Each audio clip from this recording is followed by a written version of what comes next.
Everyone, we are here in activity for math. It says here, there's a problem. Questions here. Melo had 15 apples and Samia had 10 apples.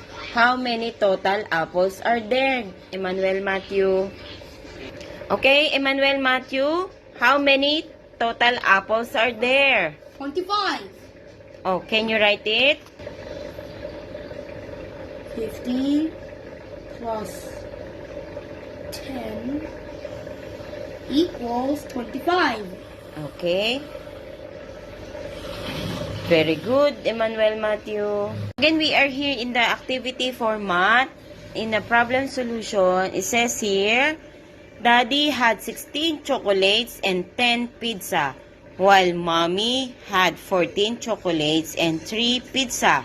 How many, the question is, how many chocolates are there? Emmanuel Matthew, can you solve it? I know, it's 30. Okay. Can you write down the addition? 16 plus 14 equals 30. Okay. 16 plus 14, 16 plus 14 equals equals